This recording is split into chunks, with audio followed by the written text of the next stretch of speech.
Beleza, pessoal. Assim, eu fiz os slides, tá? Eu não quero que seja uma palestra longa nem maçante para ninguém. Então eu fiz os slides basicamente para eu não esquecer de falar. Eu acho interessante, mas eu quero fazer boa parte dessa apresentação no Android Studio.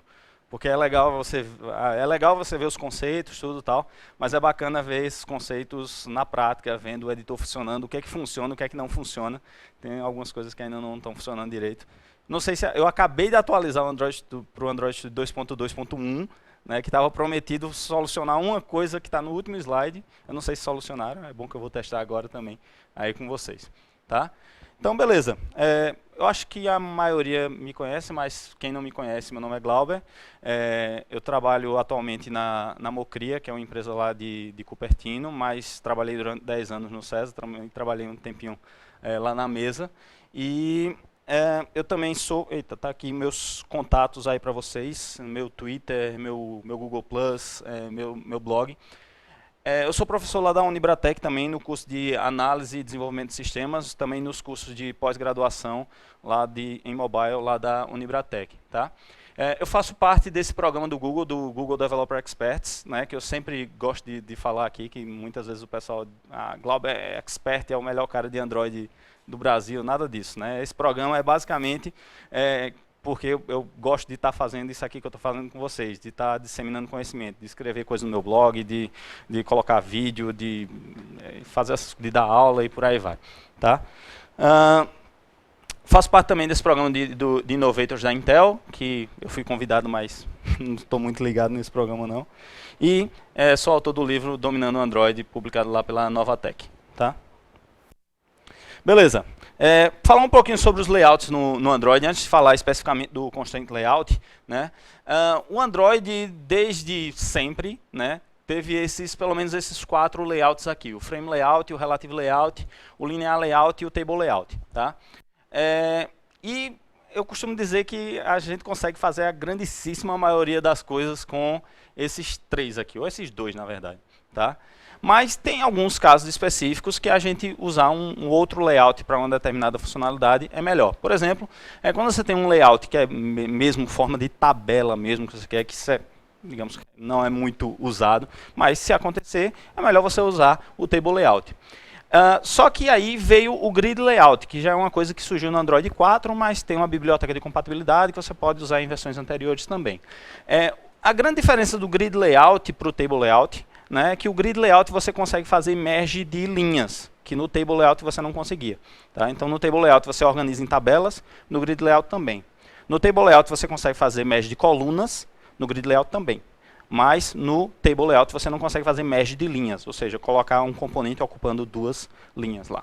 Tá? Então o que acontecia? Com esses vários layouts, muitas vezes a galera ficava meio em dúvida, com qual layout eu vou usar e por aí vai.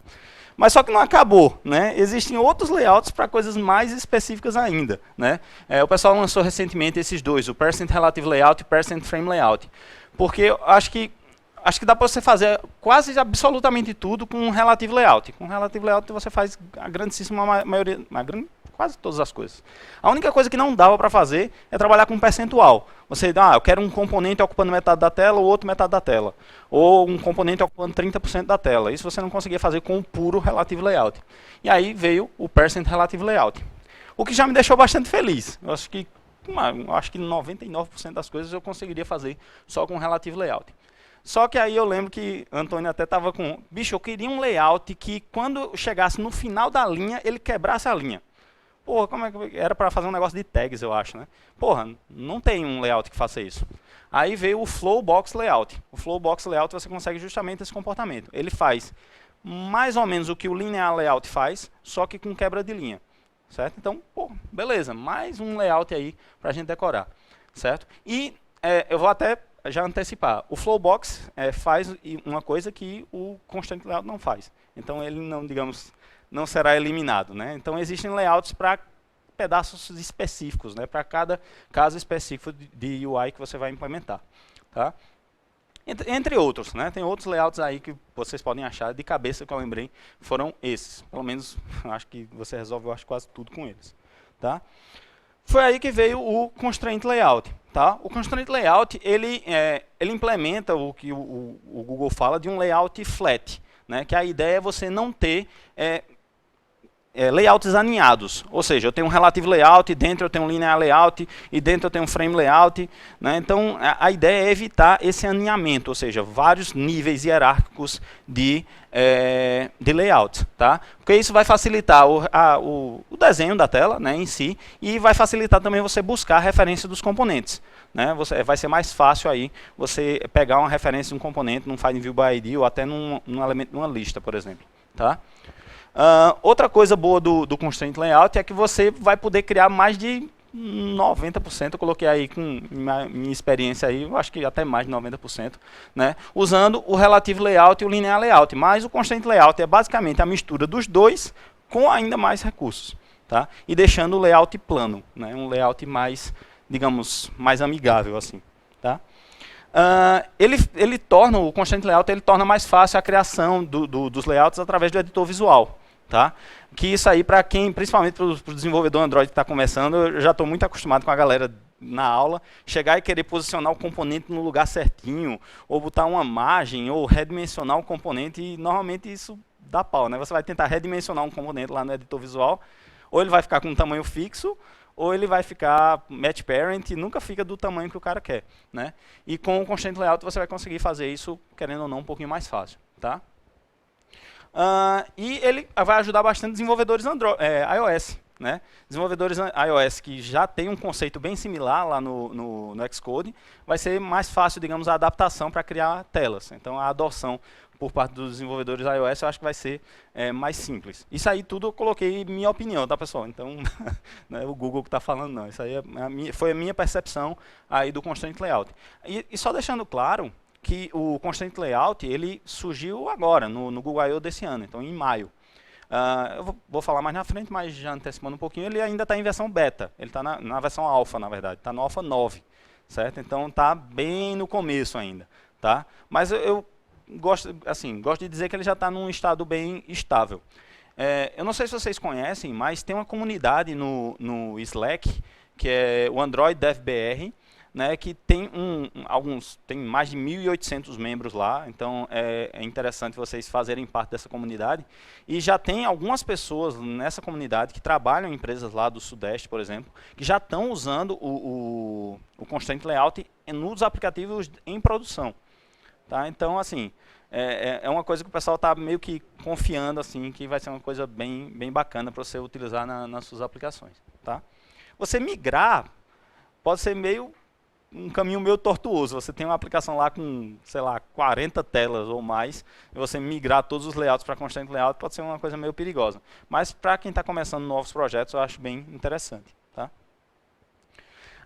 Isso eu tirei de um tweet que um colega colocou, que a ideia do Constraint Layout é construir layouts responsivos. É justamente isso para não fazer, certo? Você criar um layout que não corte, né, a tela no meio, o conteúdo no meio. Isso é engraçado, que você acessar a aplicação web lá, pelo browser do Android Studio, ele está justamente cortando o texto do Constraint Layout, né? O code lab do Constraint Layout ficou cortado. Tá? Então, o Constraint Layout, como o próprio nome diz, ele é baseado em constraints. Tá? Então, você vai posicionar os seus componentes baseado nessas constraints. Né? E eles normalmente vão ser indicados aí por essas setinhas. Ou seja, olha, eu estou alinhando esse componente, eu estou posicionando esse componente baseado nesse, ou baseado na borda, ou por aí vai. Tá? As constraints, eu acho que o principal ponto do Constraint Layout, de você se ligar, é que você pelo menos tem que definir duas posições, X e Y. Como assim? Não, você não vai especificar X e Y. Você vai especificar o posicionamento dos componentes no eixo X e Y. Tá? Então, por exemplo, você tem essas constraints aqui, ó, layout constraint top to top off, ou to bottom off, bottom to top off, ou to bottom off. Certo? Então, esse posicionamento aqui, eu estou dizendo, olha, o meu posicionamento vertical está setado, está definido. Mesma coisa para o posicionamento em X, né, nesse eixo horizontal. Tá? Então você tem o right to top off, right to bottom off, right to left off, right, por aí vai. Né? Tem um monte. E aqui eu só coloquei alguns, tem outros ainda. Tá? Outras constraints de posicionamento, eu acho que são essas. Bem, o Constraint Layout, eu não testei ele numa versão anterior, né, do Android Studio, mas eu acho que para você usufruir desse potencial aí do editor visual, você tem que usar o Android Studio 2.2. Por ele ser uma dependência e você poder fazer o XML manualmente, eu acho que deve funcionar na versão anterior. Mas, bem, a recomendação Android Studio 2.2. Tá? E agora, assim, quem já está acostumado com Android, quem não baixou ainda a versão 2.2, o editor visual deu uma mudada significativa, certo? Agora a gente tem os componentes, beleza, continuam no lado de cá, como se fosse a planta baixa do seu layout. Né? Então ele mostra basicamente os boundaries, né, os limites de cada componente, né, e as constraints. Tá? Aqui também você pode ver as constraints, sem problema. Tá? Mas esse aqui é como se você visse como se fosse o raio-x aí do layout. Tá? Aqui do lado, né, agora ficam as propriedades, digamos, mais usadas, tá? E esse relacionamento aqui das constraints. Tá? Ou seja, a margem superior, inferior, e aí eu vou falar desses carinhas aqui daqui a pouquinho. Mas o resto das propriedades vocês também podem ver aqui nessa setinha. Você clicar aqui, ele vai fazer o flip para trazer todas as propriedades. Tá? Aqui na parte superior não teve muita mudança, né? Você pode ver seu layout em outro idioma, com outro tema, em outra versão do Android, em outro aparelho, ele rotacionado, e aqui você tem a opção de ver só essa parte, só o blueprint ou os dois juntos. Tá? Então é legal aí que você consegue mesclar ou ver apenas uma das opções. Tá? Eu já falei, basicamente. Aqui você pode selecionar só o blueprint, só o visual normal, ou os dois, né? O resto eu já comentei. Tá? Ok, para você começar a usar o Constraint Layout no seu projeto, basicamente você só precisa adicionar a dependência, tá? Só colocar a Constraint Layout, já está no Alpha 9, tá? Quando você cria um projeto no Android Studio, ele não vai vir com Constraint Layout, mas você pode clicar com o botão direito lá no seu Linear Layout ou no Relative Layout e clicar para converter para um Constraint Layout. Tá? Redimensionamento. Tá? Agora, quando você coloca lá um componente, o componente vai ter esse monte de coisa, né, no componente. Né? Essa primeira alça aqui, essas alças dos corners, dos cantos das esquinas, você vai usar para redimensionar o componente. Tá?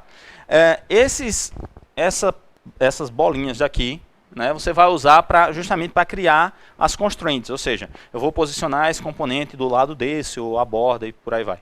E esse carinha aqui é para você alinhar ao baseline. Eu particularmente quase não usei esse cara, mas é quando você quer alinhar a base do texto, por exemplo, né, do texto do botão e não a parte inferior do botão. Né. Eu particularmente não uso, não sei se isso é comum de ser usado. Tá? Como eu falei, tem a possibilidade de você alinhar ao parent, né? Você colocar alinhado às extremidades. Você pode alinhar em relação a outros componentes. Tá? Ops, pulei.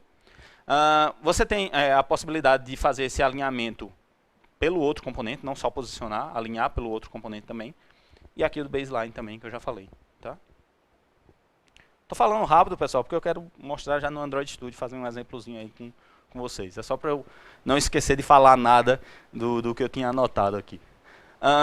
Esse carinha aqui, eu peguei essa imagem de um tutorial lá na internet, que ele, ó, esteja certo desse cara tá habilitado, tá? Quando você habilita esse Auto Connect, quando você coloca um componente na tela, ele já cria os constraints automaticamente, tá? Isso pode ser bom ou pode ser ruim, né? Então depende. Você coloca, por exemplo, o botãozinho no canto, ele já vai criar constraint para ele alinhar no topo e alinhar aqui na esquerda. Tá? O problema é quando você tiver um layout mais complexo e ele querer criar essas constraints e não ir no lugar que você quer. Então pode não ser uma coisa tão legal. Em relação ao view size, é uma coisa que a gente estava acostumado desde sempre, a gente ter basicamente match parent ou wrap content. Era o que a gente basicamente tinha. Agora a gente tem, meio que o match parent morreu, no final das contas. Tá? O que é que a gente tem agora? tem a figurinha mais legal para a gente ver. Mas a gente tem basicamente o wrap content, fixed size, tamanho fixo, ou ele usa um conceito similar ao do peso, né, que é... esqueci do nome, tem no próximo slide. Mas aqui você pode, com essa marcação aqui, ela que vai indicar o tamanho. Tá? Essa daqui, N-size, lembrei agora. Essa aqui é o N-size e essa aqui é o wrap content. Certo? O N-size é similar ao peso que a gente tinha no linear layout. Certo? Então, tanto que aqui, ó, layout width está 0. Certo? A largura está 0, mas ele usa o conceito lá do peso. Tá?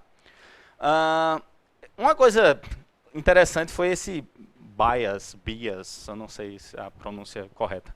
Mas é legal que é o seguinte, quando você coloca um componente que é wrap content, e ele tem espaço do lado, ele vai colocar centralizado.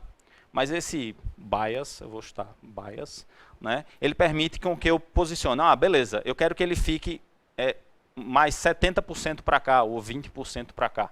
Né? Então ele tem essa possibilidade, coisa que você não tinha no linear layout. Então, tipo, se eu botar um botão no meio da tela, né, e ajustar o bias, sei lá, aqui para 20, sei lá, ele vai vir para cá. Certo? Ele vai deixar o espaço todo de um lado e o espaço todo do outro. Tá? Pronto, tá aqui os tamanhos. Eu sempre estou falando as coisas antes do slide. Mas aí você tem aqui, ó, o wrap content, né, e o fixed size. Tá? E engraçado que é legal você estar olhando para essa informação aqui, porque se você olhar no editor visual, vai ficar dessa forma. Tá? Você não vai saber se é fixed size ou se é wrap content. Certo? Então você tem que olhar para cá e olhar como é que está aqui no painel direito. Já no N-size, né, no N-size aí você fica mais claro, né, que ele vai esticar tudo. Tá? Tem esse outro botãozinho aí que é meio que aquele auto-connect, só que depois que o componente já está lá. Né? Esse inference, ele permite criar os componentes que não tiver constraints, ele criar automaticamente. Certo? Então, você clica nesse botãozinho, ele vai tentar criar as constraints que estão faltando. Tá? E esse outro botãozinho aqui da barra de ferramentas, ele ajusta as margens para o que é recomendado no Material Design. Então, se você tiver com alguma margem meio louca ou que você setou manualmente, esse cara vai tentar resolver. Tá?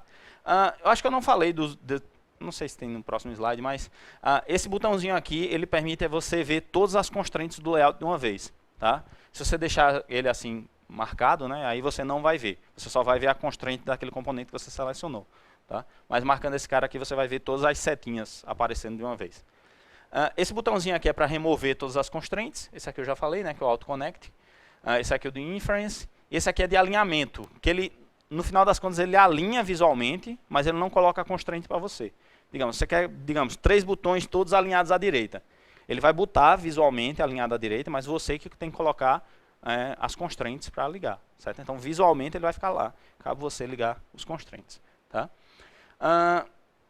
Esse aqui eu não lembro, né? Depois a gente vê. E esse aqui é para você criar os guidelines. Certo? Guidelines a gente vai ver que é como você colocar uma linha lá no seu layout para você poder posicionar os componentes baseados naquela linha.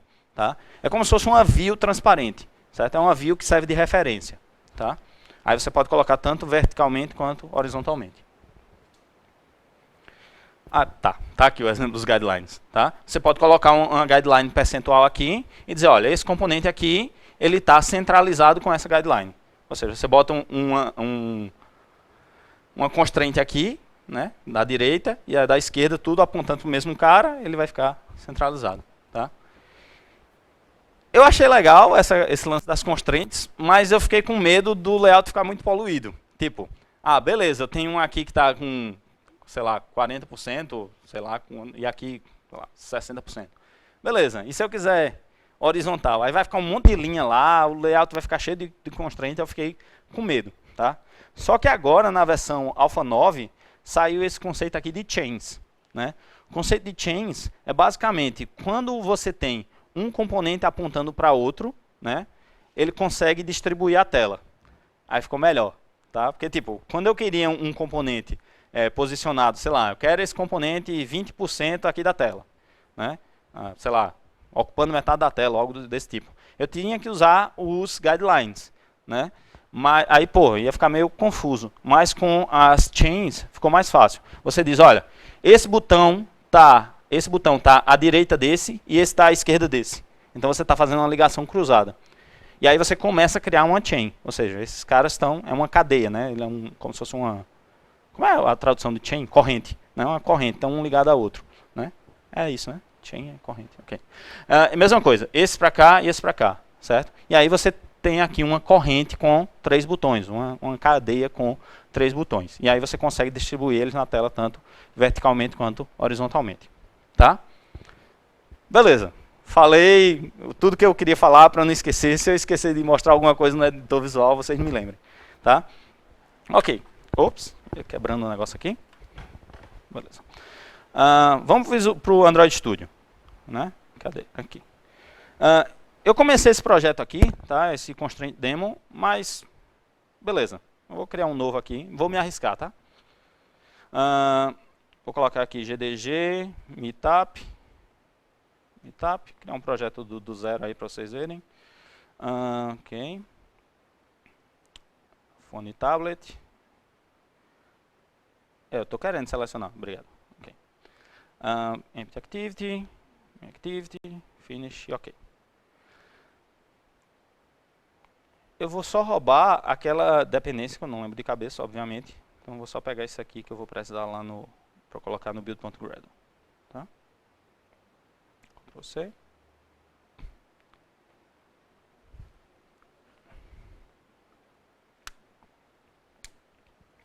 Enquanto ele vai compilando e abrindo, que demora 10 anos, vou botar aqui o Genymotion para rodar para a gente.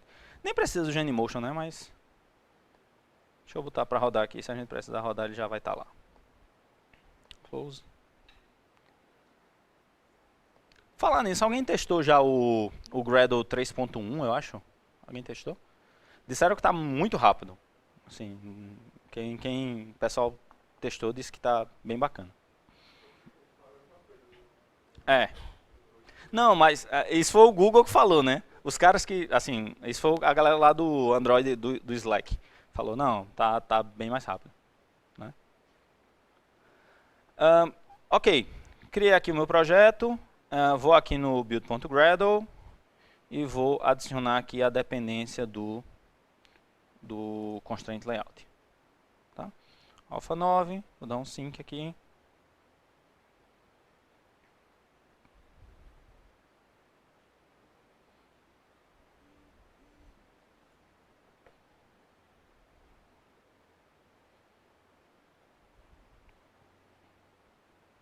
Ok, foi.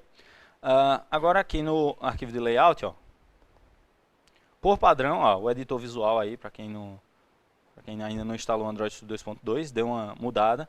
Legal, você consegue agora redimensionar aqui para outros tamanhos de tela, ele já vai sugerindo, ó, certo? Para o Nexus 7, certo? Nexus 6P, certo? Então o editor visual, Nexus 5, certo? Então ele já vai dando aí essas sugestões, tá?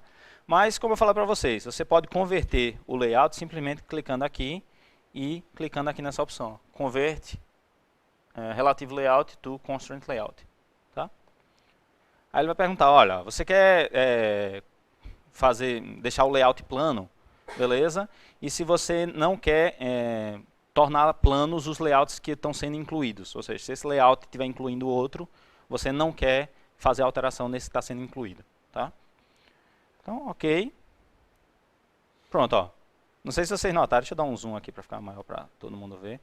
Aí quando eu dou um zoom, pode ficar meio ruim para vocês verem, né? Mas tem essa mãozinha aqui em cima.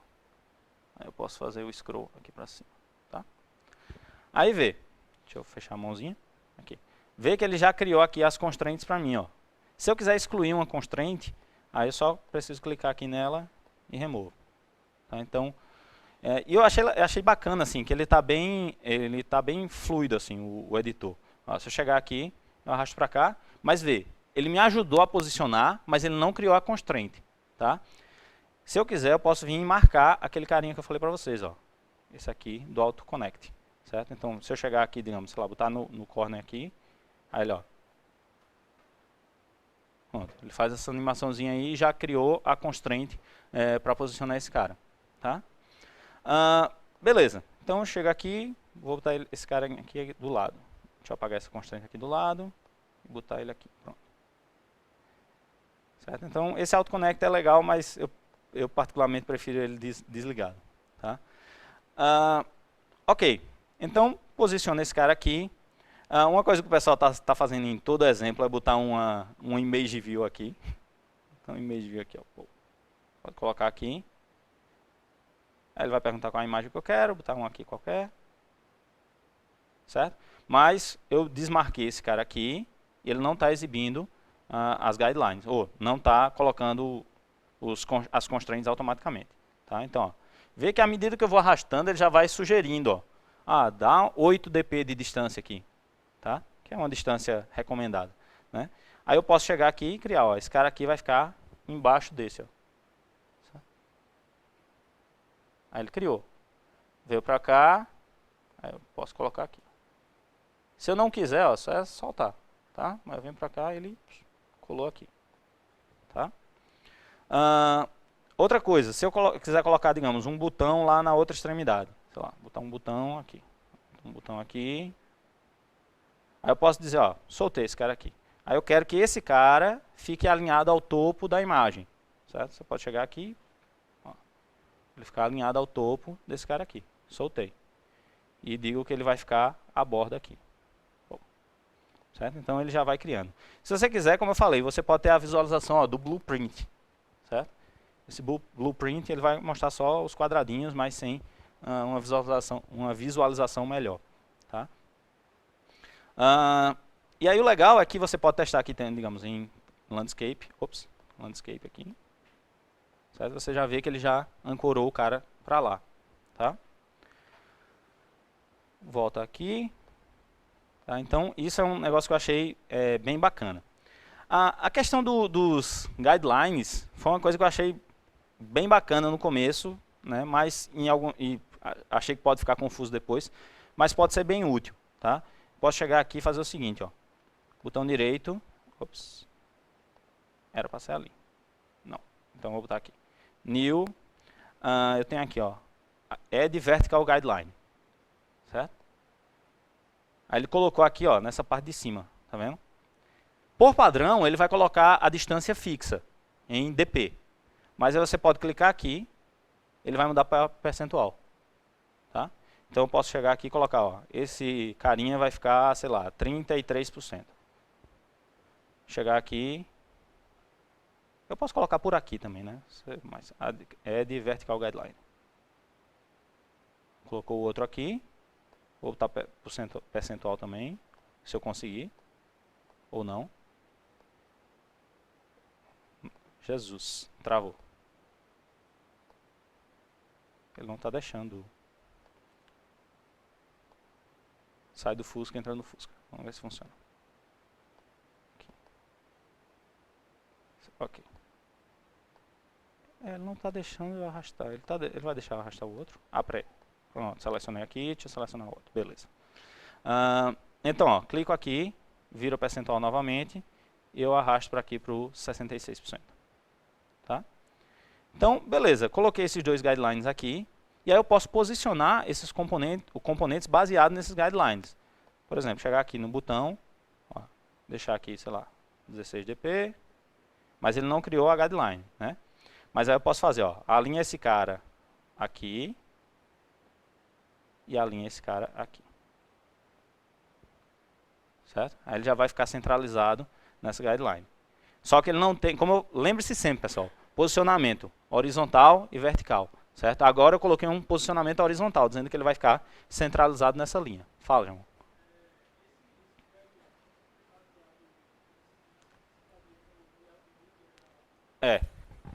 A ideia é você não ter layouts filhos.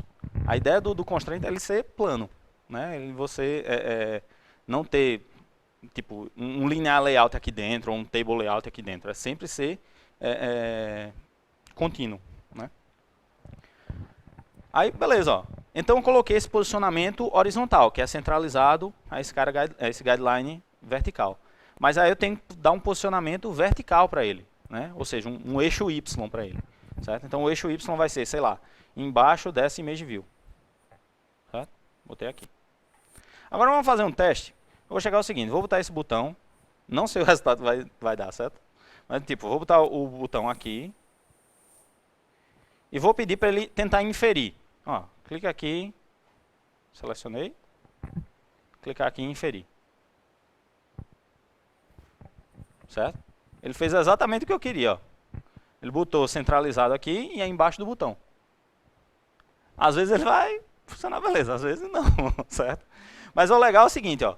Eu coloquei esse cara 33% e esse aqui 66%, certo? Então se eu girar a tela, ó, ele vai respeitar. Já vai ficar tudo bonitinho.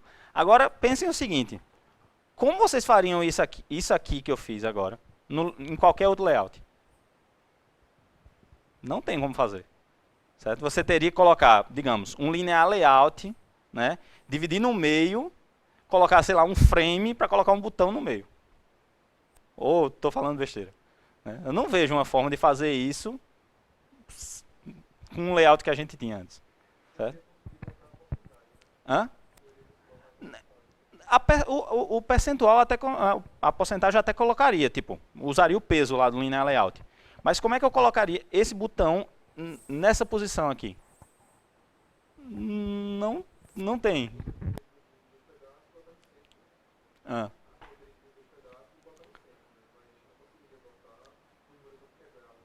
Entendeu?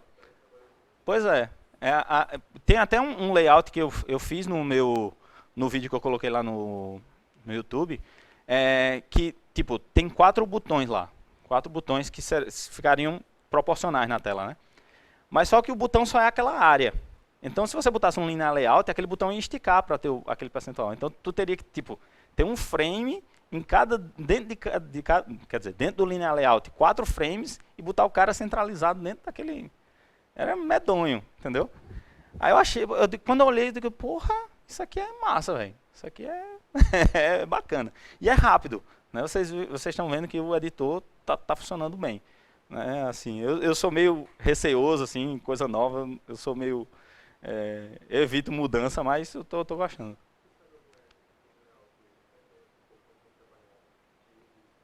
Não, é novo, né, bicho? Esse negócio começou agora em maio, né?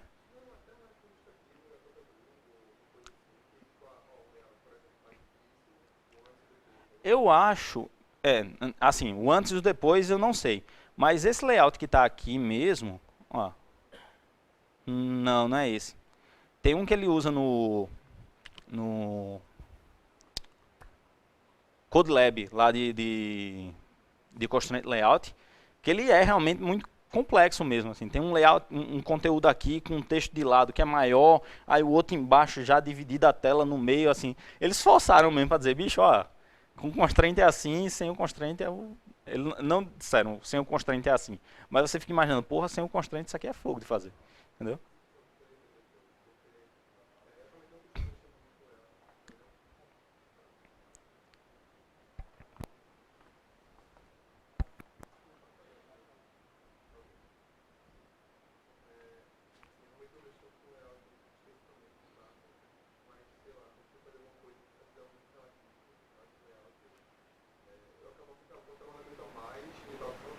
Uhum. Pois é, pois é. Uhum, Mas assim, isso vai acontecer. Se tipo, tu tá referenciando um componente, eu tiro aquele componente, por exemplo, se eu chegar aqui ó, agora, esse cara está referenciando esse cara. O que é que vai acontecer? Ele vai perder a referência. Ele não vai reposicionar. Espero, ó, chegar aqui, ó, bagunçou.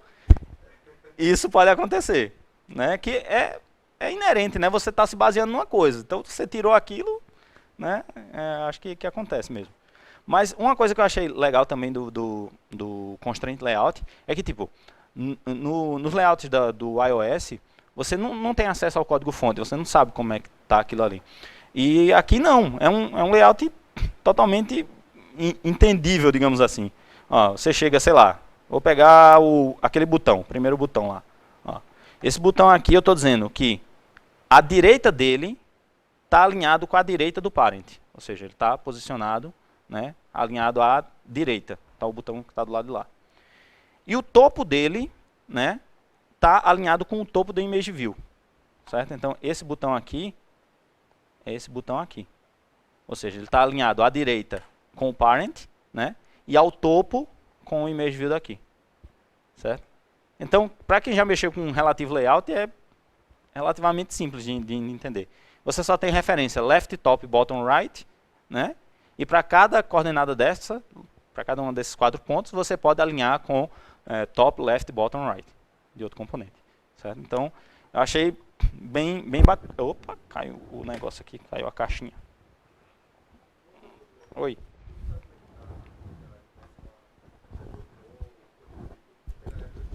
Uhum. Cara, foi engraçado. Diego, que não está aqui, mas o pessoal conhece, Diego Nascimento, ele fez, Glauber, eu queria fazer um layout com um constraint layout do seguinte, eu quero o texto alinhado à direita. Pô, fácil, né? Não funcionou. Aí eu fui, ele foi abrir a CR lá, o pessoal do Google, aí eu fui, comentei em cima da CR, e o cara fez, olha, esse é o comportamento, tá certo, ele botou entre aspas, tá certo, mas a gente vai ver se vai corrigir isso nas próximas versões, porque é o seguinte, quando você coloca o alinhamento à direita, e diz que ele vai ter N size, né? Quando você coloca N size, ele vai expandir, vai ser a mesma coisa de você usar o peso 1. Aí ele expande todo, ele aumenta o tamanho da view. Quando você diz, não, eu quero ele wrap content, aí beleza, aí o wrap content cresce e ele não respeita a margem. Né? Aí ele fez, olha, esse é por isso que ele diz, tá certo, porque o comportamento do wrap content é ele crescer até quando ele precisar. Eu digo, sim, tá certo, mas ele tem que respeitar a margem. Né? Aí ele, não sei o que, aí tipo, tá lá como assigned da CR, mas, ok. Eu acho, assim, tem poucas CRs do Constraint Layout. Se tu olhar lá no Mantis lá do Google, tem poucas CRs. Então, assim, é mais usando mesmo que você vai achar os problemas. Eu achava que, porra, eu não estou sabendo fazer isso. Né? Aí, Diego teve o mesmo sentimento. Porra, eu não estou sabendo fazer isso. Aí a gente abriu a CR. Quando abriu a CR, diz, olha, aparentemente é um bug mesmo. Então, acontece. Tá? Só uma última coisa que eu queria colocar aqui foi essa questão dos chains. Né? Os chains, como eu falei, é quando você tem essa ligação dupla aí dos componentes. Você pode fazer isso aqui. Ó. Deixa eu botar ele novamente aqui para ficar mais espaço. Eu botar um botão aqui. Sei lá, um botão aqui. Botar outro botão aqui. Certo? Em outro lugar, qualquer. E botar um terceiro botão aqui. Certo? Danou-se aqui, pronto. Beleza. O que você pode fazer é isso aqui, ó, agora. Você selecionar os 3 componentes. E aí tem esse carinha aqui. Você dizer, ó, fazer um pack horizontal. Quando você faz esse pack, ele junta todo mundo, certo? Mas ele não cria constraint, é isso que eu falei. Certo? Ele está ajudando a criar o seu visual. Tá? Então deixa eu baixar esse carinha um pouquinho para cá. E é o seguinte, esse comportamento que eu quero aqui, ele não funcionava no 2.2. Só que eu atualizei antes da palestra para 2.2.1. Deixa eu ver se agora ele funciona. Certo? Se eu chegar aqui e colocar esse cara alinhado aqui, esse ligado a esse. Certo? Vê que está verdinho aí, ligou. Certo? O que não funcionava era eu ligar esse cara para cá. Ó, não está deixando. Certo? O pessoal do Google falou, olha, isso não está funcionando ainda. Tá? Beleza, a gente vai resolver manualmente isso aí. Mas eu chego aqui, ligo esse cara para esse, ligo esse cara embaixo. Esse cara também aqui eu vou ligar a borda aqui. Esse cara aqui ao canto. Certo? Só que eu preciso, para o chain funcionar, eu tenho que fazer a ligação inversa. Tá? Então esse botão tem que ficar ligado com esse, e esse botão tem que ficar ligado com esse. Tá? Então eu vou chegar aqui, só que tem 1 milhão de botões, mas espero que sejam os 3 últimos. Então eu vou dizer o seguinte, esse botão aqui, porra, deixa eu facilitar a minha vida aqui. Deixa eu botar aqui A, B e C pelo menos, para eu saber qual botão é. Deixa eu ver só se ficou certo, para eu fazer a ligação certa. Pronto, A, B e C, certo? Cadê? Text. Aí aqui eu vou dizer que esse aqui é o botão. Deixa eu renomear lá, né, para evitar problemas de referência. Esse aqui vai ser o botão A. Esse aqui o botão, botão B, yes, e esse aqui o botão C. Se renomear no XML, você vai ter esse problema de referências, né? Então vai evitar. Certo? Então, ó, esse botão B, ele tem que ficar left to left.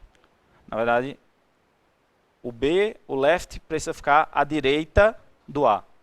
Certo? Ficar à direita do A.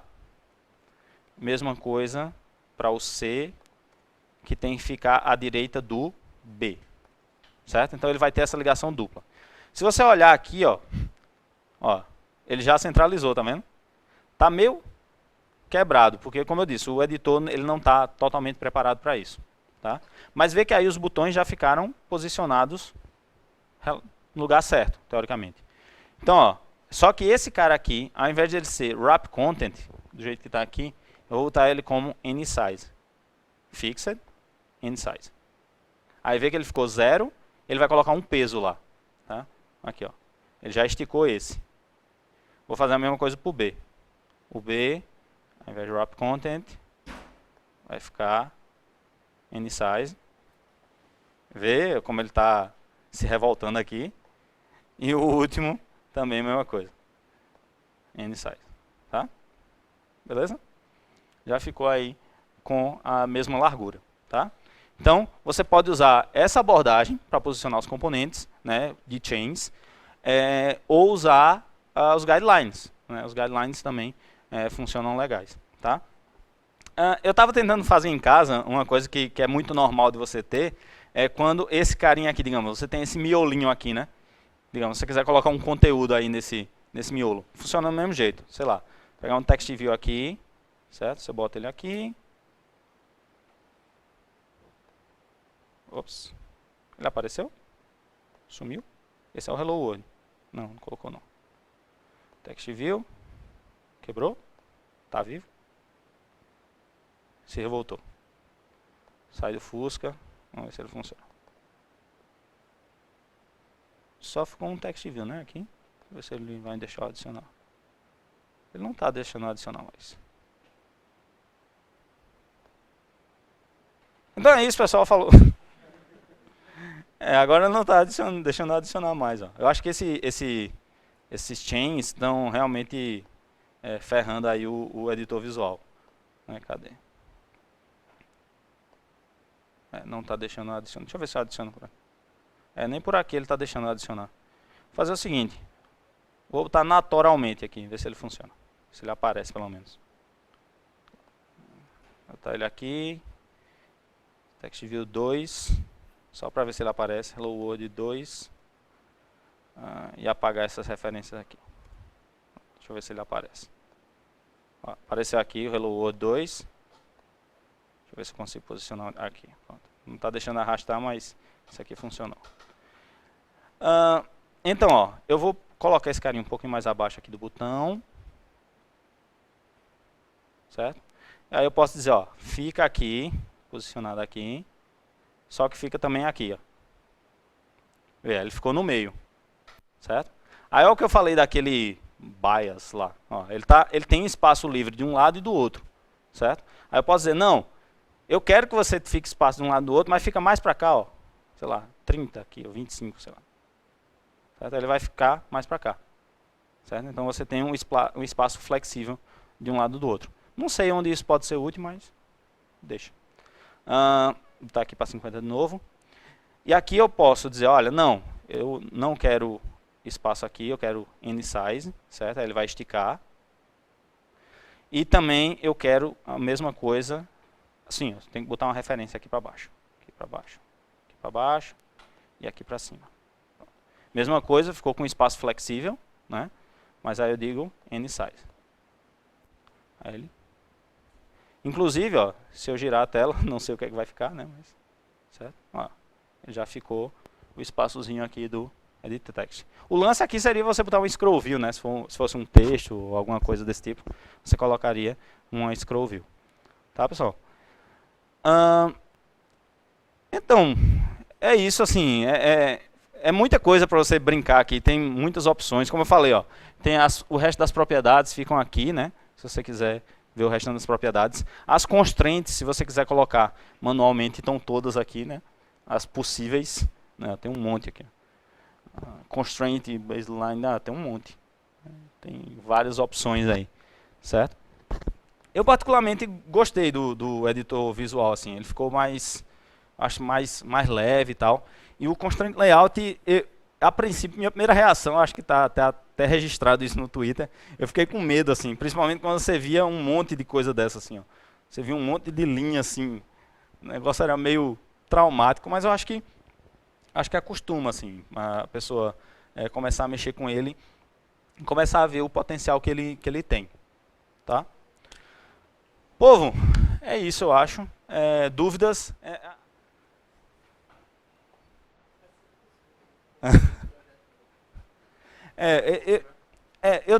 Eu particularmente eu teria medo assim de pegar um projeto já existente e meter.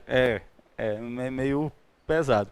Mas eu acho assim, na grande maioria dos casos, né? Na grande maioria dos casos, os layouts de mobile são simples, né? Na grande maioria. Tu tem uma lista que é tela cheia, né? Só os layouts de item de lista normalmente é que são mais complexos e são menores, pode ser que dê mais trabalho de mexer com isso aí, mas eu acho que assim, para quem está começando, por exemplo, começando a mexer com Android, eu acho que isso é legal. Eu acho, sinceramente, que pronto, você, sei lá, pegar um cara que é front-end de web, sei lá, pegar para fazer um designzinho com isso aqui, desenrola, entendeu? Como é o nome daquele programa que vocês usam para fazer as telas? Sketch, né? Sketch. Dreamweaver. Dreamweaver, front page, né? Mas eu acho que aparecem. E assim, é uma coisa que eu achei legal também dos guidelines. Ó. Você chega aqui, aparece aqui no topo, quer dizer, aparece aqui, guideline, certo? É como se fosse uma view transparente, véio, isso aqui, né? Guideline, aí tem largura e altura, que não serve de nada, a orientação dele, o percentual. Aí ele bota esse tools, não sei se vocês já ouviram, acho que a maioria já, mas esse tools é só para o editor visual, né? Não usa para no código no final das contas, tá? Mas é bem bacana, assim. Eu tive um primeiro impacto de achar ruim, porque eu sou bem resistente à mudança mesmo, mas depois eu achei, porra, esse negócio vai funcionar bem, né? Beleza, mais alguém? Sentimentos aí? Jamal tá com a cara pensativa. Fala, Gica. Não? Bem, pessoal, então é isso. Qualquer dúvida aí, eu vou disponibilizar esses slides também, mas eu coloquei lá no meu blog um vídeo de Constraint Layout, tá? Que eu peguei para fazer um layout do Netflix. Eu peguei um layout lá de uma tela do Netflix e resolvi fazer com Constraint Layout. Tá aqui, eu acho que vai abrir algum dia. Mas é um videozinho curtinho, uns 25 minutos, né? Curtinho. Eu peguei para fazer esse layout aqui, ó, com Constraint Layout. E tu perguntou, vamos fazer um layoutzinho. Aí eu fiz ele, vim até aqui, aí parei aqui nessa scroll para não deixar o vídeo muito longo, mas bem simples. Aí, ó, para esses carinhas aqui, eu usei o guideline, porque não tinha o chain na época, né? Mas aqui podia usar o chain. Fiz aquele lance de expandir com essa imagem daqui, botei o seek by embaixo. Bem, é isso. Eu acho que depois, quem quiser dar uma fuçada aí, tá lá no meu blog. Beleza? É isso, pessoal. Obrigado aí. Agora, Matheus vai preparar o ambiente aqui para falar para vocês um pouquinho sobre Realm, né? E dar adeus ao SQLite. Né? Valeu! Beleza. Boa noite, galera. Meu nome é Matheus. Eu trabalho como desenvolvedor de software.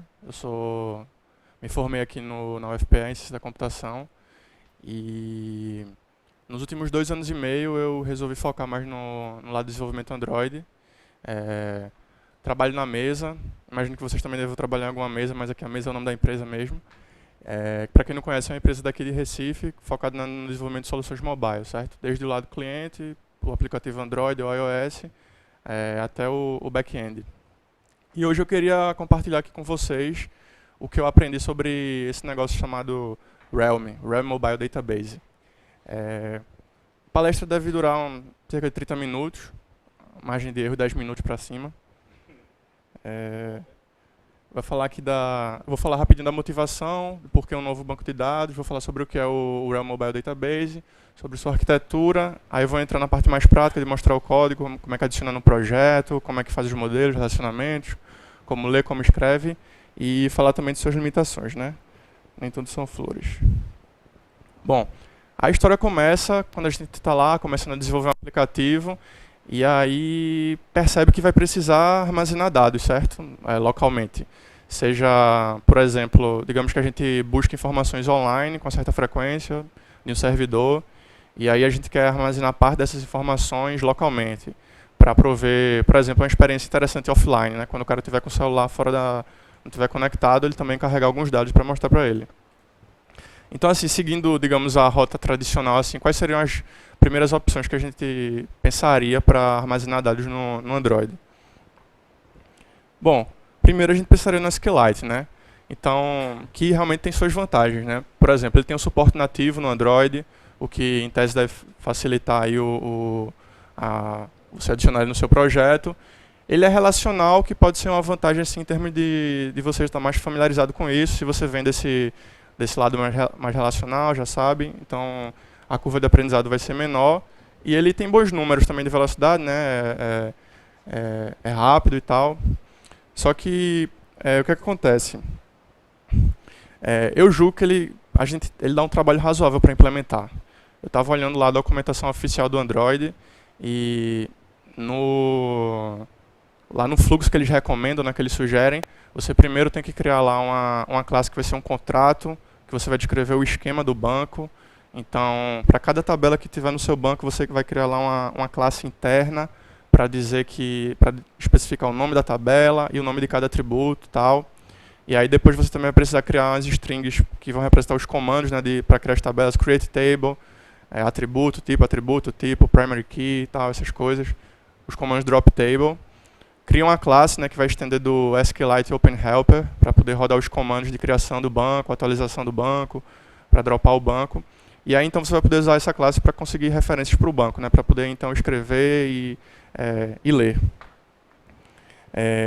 Além disso, os dados precisam ser mapeados para modelos, né? Então, assim, geralmente no nível de aplicação a gente vai estar usando objeto, Java, e aí quando a gente precisar ir no banco de dados, a gente vai ter que, por exemplo, fazer uma conversão para aquela classe content values, e aí vai ter que botar lá um valor, chave, valor, para poder fazer a inserção. Quando buscar, também vai ter que ir lá coluna por coluna lá para ir olhando e mapeando, e copiando para um objeto, montando os objetos para poder jogar para cima, né? Então a gente tem esse trabalho da conversão. E o SQL puro, à medida que o projeto vai crescendo, também começa a ficar um pouco trabalhoso você manter, né? Então você, de repente, começa a precisar fazer consultas mais complexas, e aí vai ter que fazer aquelas consultas que tem que dar um join em 4 tabelas, ver a condição tal, x, y, fazer uma subcondição. E a longo prazo isso pode se tornar complicado de manter, quando você precisar mudar um pouco a lógica, ou enfim, mudar o nome do atributo, por exemplo. Então, o que é que surgiu para tentar aliviar a gente desse contato direto com a SQLite, né? Surgiram as bibliotecas ORM, né, que faziam o mapeamento do relacional para o orientado a objetos. E o legal é que, bom, aqui eu botei alguns exemplos, né? Tem o ORMLite, GreenDAO, DBFlow, Active Android. E, sem dúvida, assim, a principal razão de existir delas é abstrair o SQL, né? Então, livrar a gente de ter que, digamos assim, sujar as mãos com SQL puro, né? Já fazendo um mapeamento para objeto Java. Dessa forma a gente pode, isso facilita porque geralmente a gente está usando os objetos Java e aí fica mais intuitivo. Qual é o problema dessa abstração? É que muitas vezes a gente acaba tendo que carregar uma quantidade de dados não necessários, né? Então, por exemplo, se a gente faz um mapeamento de uma tabela para um objeto, e aí digamos que a tabela tenha 15 campos, e aí numa certa tela a gente vai precisar fazer uma consulta para pegar esses registros lá, mas a gente só vai querer usar, na verdade, 3 campos disso. Então, utilizando o mapeamento, é bem provável que você vai ter que puxar todos esses 15 colunas, mesmo que você, na verdade, só vai, quando precisar usar lá em cima, você só vai querer 3 ou 4. E em certos casos, como por exemplo, digamos assim, uma lista, que você, cada objeto lá, cada item da lista representa um objeto, uma entidade no banco de dados, e também passa parte de uma tabela grande, e só que lá para mostrar na lista a gente só precisa de 2 ou 3 campos. Isso pode gerar também uma queda significativa de performance, pode começar a ter problemas de memória, e aí o que acaba acontecendo? Você tem que abrir mão da grande razão de existir da biblioteca ORM, que é justamente a abstração. Você acaba precisando misturar o ORM com SQL puro. Você acaba precisando apelar para voltar para o SQL. Para certas telas que, está muito lento, fazendo esse mapeamento direto, carregando tudo, preciso de uma coisa mais efetiva, então vou fazer uma consulta mais específica para buscar só aquilo que eu preciso, então vou para o SQL puro. E aí acaba você ficando num projeto em que para certas telas o ORM serve, e para outras telas não serve, você tem que fazer um SQL direto na tora para ver se a performance fica aceitável. Então é nesse contexto que surge o Realm Mobile Database, é uma tentativa de preencher esse gap e oferecer uma alternativa mais interessante. O Realm foi lançado em 2014 por um grupo de pessoas que percebeu que, assim, eles viram que, por exemplo, de 2007 até 2014, em relação a tecnologias de banco de dados para o lado servidor, houve uma verdadeira revolução, né? Houve uma explosão. Apareceu Cassandra, apareceu Voldemort, apareceu MongoDB, apareceu isso, aquilo. Eles contaram cerca de 30 tecnologias que apareceram de 2007 para 2014 do lado do servidor. Do lado do servidor. Enquanto isso, lá do lado do mobile, a gente ficou lá no SQLite. No SQLite apareceu em 2000 e foi ficando. E pronto, e nada novo tinha aparecido, além dessas bibliotecas tentando encapsular o SQLite. O que é o Realm Mobile Database? Ele é um banco de dados móvel. Isso significa que ele foi projetado desde a estaca zero, desde o seu início, para o contexto mobile. Então ele não foi um banco de dados que existia antes para sistemas web, para sistemas desktop, e aí quando surgiram os smartphones e os aplicativos, aí a galera adaptou e passou ele para o mobile. Não, ele já foi projetado considerando todas por exemplo, as limitações de recursos que existem no ambiente mobile, de memória, de processamento, a forma como a gente interage com ele, como a gente utiliza. Então isso teve vantagens, e a proposta dele é justamente substituir o SQLite e essas bibliotecas ORM. Ele é open source, ele é cross-platform, então ele pode ser usado, ele é compatível com Java, né, através do Android, é compatível com Objective-C e Swift para o iOS, e também com outras plataformas como o Xamarin. E é free, né? De graça. Aqui é uma imagem bem simples da arquitetura dele, como ele funciona. Ele basicamente tem esse elemento aqui mais embaixo, que é o core, que é uma biblioteca C++, autocontida, que tem a lógica mais interna, né, referente a como ele escreve os dados e como ele recupera também. E no nível acima a gente tem basicamente as APIs, que são as implementações para cada plataforma. O Objective-C, o Swift, o Java e outras mais. E como eu falei, ele é open source, então se você entrar lá no GitHub do Realm, existe um projeto para cada retângulozinho desse, né? Tem lá, todos esses blocos aí são open source. Sobre o design dele, eu queria destacar aqui o que é digamos assim, o principal ingrediente nesse projeto do Realm, é o lance que faz é a apelação dele, que é o seguinte: quando você faz uma consulta lá no banco, os dados eles não são copiados para a memória. Então, por exemplo, eu quero buscar sei lá, as pessoas, eu tenho lá, vamos dizer que eu tenho armazenado pessoas, e eu quero buscar todas as pessoas que têm mais de 20 anos. Quando eu executar essa consulta, ele vai retornar objetos que representam essas pessoas que têm mais de 20 anos, porém esses objetos não vão conter os dados em si. Na verdade, eles vão conter referências, mapeamentos para o dado de fato no banco de dados. Então ele tem um carregamento lazy, né? Ele vai trazer referências, mas ele só vai buscar o dado de fato na hora que você precisar dele. Então esses objetos eles vão na verdade funcionar como um proxy, certo? Então, como um intermediário. E aí esse é o grande segredo dele. Ele não traz os dados para a memória, o que gera um ganho de performance. Ele consegue ser muito rápido e também não sobrecarregar muito a memória. Quem está usando? Então aqui algumas empresas que estão usando. Amazon, Google, Intel, IBM, Mesa também está usando. E o que eu botei isso aqui porque eu achei legal mostrar que, como essas grandes empresas estão utilizando, eu acho que isso passa uma confiança para a gente, que a galera do Realm, eles estão com grandes responsabilidades. Eles estão tendo que lidar com o aplicativo dessas empresas, que certamente tem uma demanda altíssima, rodam em larga escala. Então eles também precisam estar atendendo isso, precisam estar sendo eficientes. Então acho que também isso serve dar um pouco mais de confiança para você se envolver com o Realm.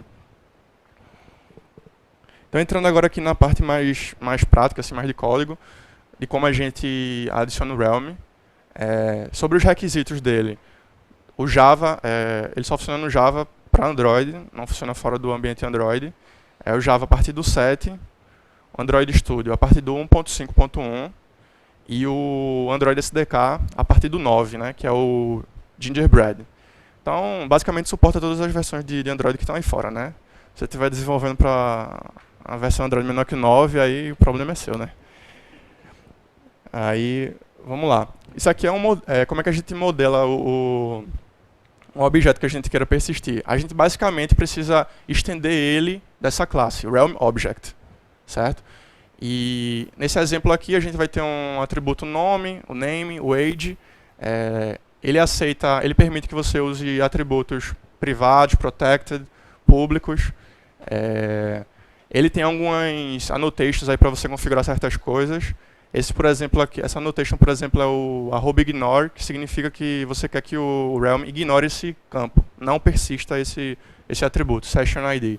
Então, esse Session ID é uma coisa que só vai fazer sentido enquanto você estiver usando a aplicação, mas não vai ser persistido para o banco. Os tipos que ele suporta de atributos é string, date, boolean, byte, array de byte, e todos esses tipos de números, né? Int, long, short, double. Aqui tem mais um exemplo de um modelo, só para mostrar que ele também, como eu falei, ele permite você usar um atributo público. Então, ali naquele outro exemplo tem os getters e tem os setters, mas também você não é obrigado a ter os getters e os setters. Se para você faz mais sentido acessar os atributos do objeto diretamente, como user.name igual a algo, você também pode fazer dessa forma. Ele também suporta métodos customizados, né, ou seja, métodos que não sejam getters ou setters.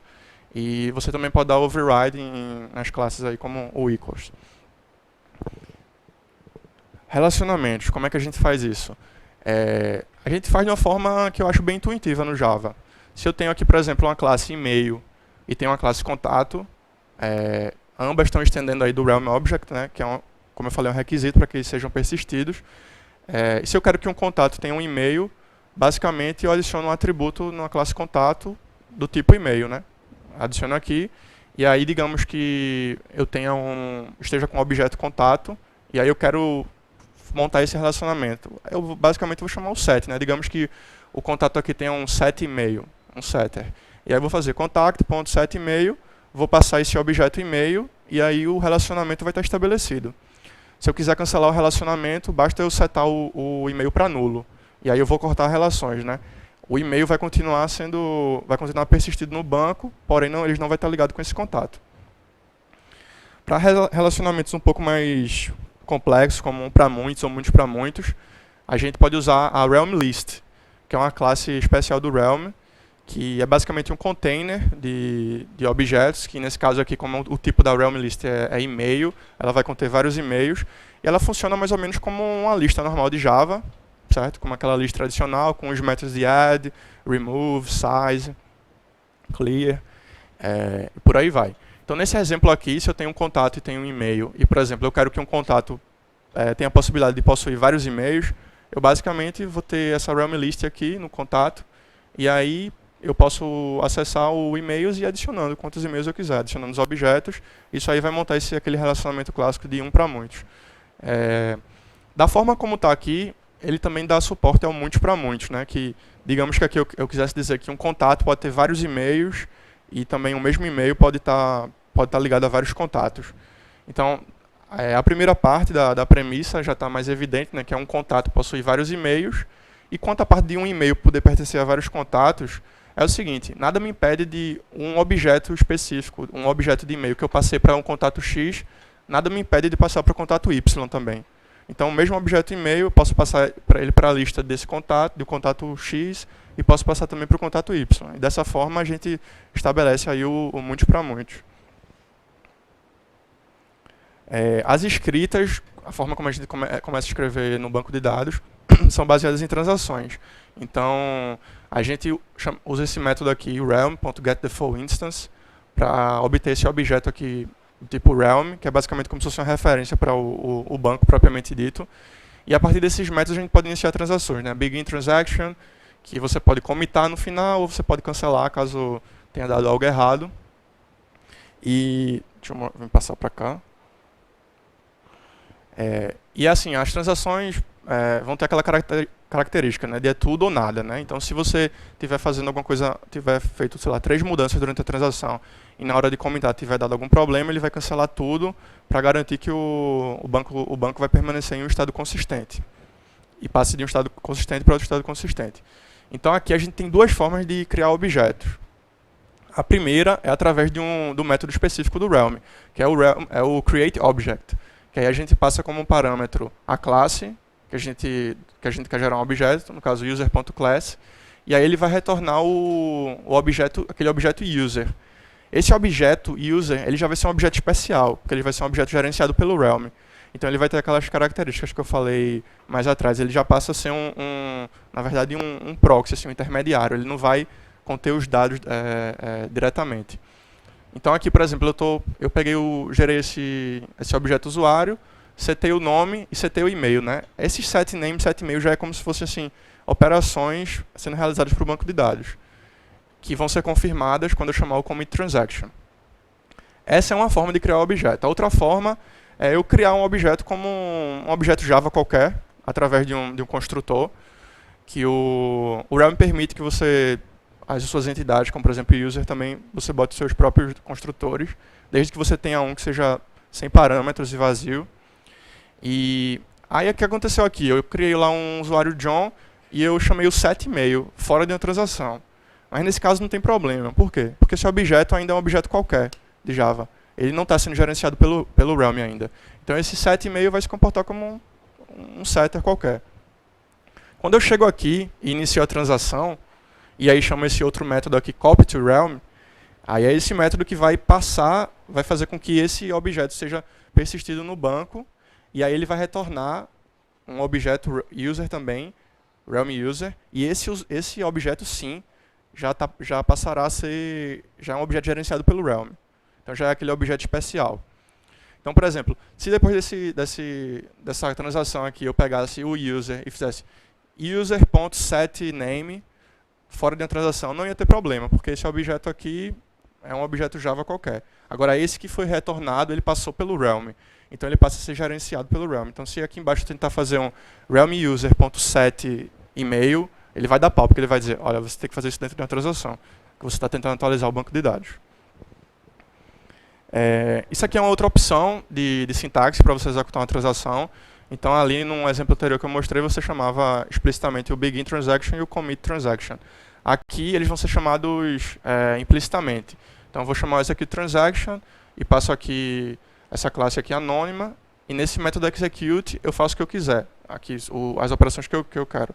Então, por exemplo, aqui ele criou um usuário, setou o nome, setou o e-mail e não chamou o commit, porque isso já vai ser chamado automaticamente.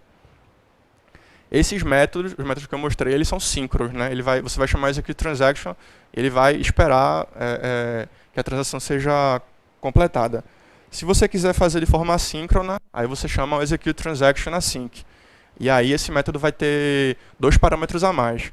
Além dessa classe aqui que você instancia para determinar o que é que você quer que seja feito na transação, você também vai adicionar o listener de sucesso e o listener de erro, certo? Então, se der certo, vai executar o que tiver aqui dentro, se der erro, vai executar o que tiver aqui dentro. Passando para o lado de consultas. Aqui é o modelo que vai ser usado para os exemplos que eu vou mostrar de consultas. Aqui a gente já acabou vendo aparecendo aqui uma nova annotation, né, que não tinha aparecido antes, que é a primary key. Que também, como o nome sugere, é usada para você determinar qual campo vai ser a chave primária, né? Nesse caso aqui, o nome vai ser a chave primária. E aí vamos lá. Essa aqui é uma consulta simples aqui que a gente está querendo fazer o quê? A gente, através esse aqui vai ser aquele objeto realm que eu falei, que representa como se fosse uma referência para o banco de dados. E aqui a gente vai chamar primeiro a where, para determinar qual é o tipo de objeto que a gente quer que seja retornado. Nesse caso, a gente vai fazer uma busca por usuários. Então, a gente vai passar aqui o user.class. E, a partir daí, a gente começa a encadear as condições que a gente quer que essa consulta atenda. Então, por exemplo, esse método equal to, a gente vai passar como primeiro parâmetro o nome do atributo e, em segundo, o valor dele, contra o qual a gente quer testar. Então, como é um equal to, aqui ele vai verificar se os usuários que tenham um nome igual a John, certo? Que se chamem John. Ou, aí aqui eu já chamo essa outra função, ou um ou lógico, ou tem um nome igual a Peter, certo? Então é uma função para pegar os usuários que se chamam John ou Peter. E aí eu chamo find all, que aqui é um método síncrono também, ele vai travar aqui, depois eu vou mostrar que existe uma versão assíncrona. Esse método ele vai retornar aqui esse objeto do tipo realm results user, que também é um objeto iterável também, é como se fosse uma lista, e que você vai poder usar para você iterar pelos resultados. E aí, como eu falei, só lembrando aquela característica dos objetos realm, esses objetos que vão estar aqui dentro desses users, ele vai retornar de fato só usuários que se chamem John ou Peter, mas os objetos em si eles não vão conter os dados propriamente ditos, eles vão conter referências para os dados que estão no banco de dados. Aqui são alguns dos métodos que o Realm oferece, certo? Tem que lembra muitas coisas assim do SQL, então muitas condições que a gente já usava para montar no SQL, como o between, para ver se, por exemplo, eu quero os usuários que tenham entre 10 e 20 anos. Maior que, menor que, maior que ou igual, menor que ou igual. Checar aqui se é igual ou se não é igual, como o equal to a gente mostrou no exemplo anterior. Tem esse contains aqui, que é interessante para atributos do tipo string. Então, se a gente quer ver se, por exemplo, se a gente quisesse buscar todos os usuários que têm o nome Silva, a gente poderia usar esse contains para dizer, quero ver se o nome contém Silva. Begins with, ends with, ver se a string começa com certo padrão, se termina com certo padrão. Verificar nulidade e verificar se é vazio ou não vazio, né? Isso aí pode ser interessante, por exemplo, para listas, né? Verificar se um contato não possui nenhum e-mail. Então a gente checaria, por exemplo, se os e-mails, a lista de e-mail está vazia. Aí aqui nessa consulta a gente está usando alguma dessas coisas, por exemplo. Aqui eu estou pegando os usuários que têm mais de 10 anos. Então eu uso greater than, passo como primeiro atributo o nome do campo, que é o age, e aí depois vem o valor contra o qual eu quero testar. Os que têm idade acima de 10 anos. E aí aqui eu uso um begin group, que ele é como se fosse um equivalente a um parênteses, certo? De uma consulta SQL tradicional. Só para poder isolar essas condições aqui de dentro. Que ele está verificando o quê? Se o nome é Peter, se o nome do usuário é Peter, ou se o nome contém esse aqui, esse JO, Joe.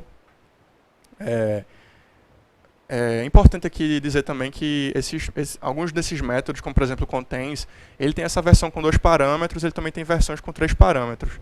E o que é o terceiro parâmetro? É uma constante que você define se você quer que a consulta seja case sensitive ou case insensitive. Então, por padrão aqui, acho que vai ser case sensitive, então ele só vai pegar o que tem a J maiúsculo e o O minúsculo. Mas também você pode configurar para que ele seja case insensitive. Fecha o grupo aqui e o find all. Aqui tem uma pequena observação, né, que ele usou um end, né, o E lógico implícito, porque quando você vai emendando assim, essas condições, por exemplo, greater than e, digamos assim, equal to, é um i implícito que você está fazendo, né? Quando você quer fazer um ou, aí você precisa chamar explicitamente a função ou. E aqui embaixo também está mostrando que após a gente fazer uma consulta, a gente pode ordenar ela de acordo com algum campo. Aqui, por exemplo, idade, posso especificar também se eu vou ordenar por ordem ascendente ou descendente. Aí aqui é interessante porque, assim, primeiro ele especifica, né, e faz o find all. Então é como se ele primeiro fizesse a busca e depois fizesse o ordenamento, né? Aí a gente pode até pensar, pô, isso aí não vai ser meio ruim, porque primeiro ele faz a consulta toda e depois que vai ordenar, não tinha como passar já esse ordenamento antes e tal. Mas aí justamente por causa daquela característica desses objetos aqui, esse grupo de usuários que é retornado ser, como se chama, lightweight, né, ser leves, né, eles não vão conter os dados em si, isso aí se torna factível Esse aqui é mais um exemplo de uma consulta assim, que envolve duas entidades, digamos assim, dois modelos, em que é o seguinte, a gente quer pegar pessoas, mas a condição que a gente usa para retornar pessoas depende de uma propriedade do cachorro. Que aqui nesse exemplo a gente tem uma pessoa que tem uma lista de cachorros, certo? Pode ter vários cachorros. E aí a gente quer buscar, por exemplo, as pessoas que têm entre 13 e 20 anos, adolescentes, né, que tenham algum cachorro que tenha 1 ano. Então a gente usaria aqui o between para verificar algo que diz respeito diretamente à pessoa, mas aqui no equals to também, através desse dogs ponto, esse ponto age, a gente já pode tipo, entrar nesse atributo dogs e verificar uma característica interna dele. Seria aqui a age, essa age é a age do cachorro, né? Então isso aí retornaria pessoas com entre 13 e 20 anos que tem um cachorro com 1 ano.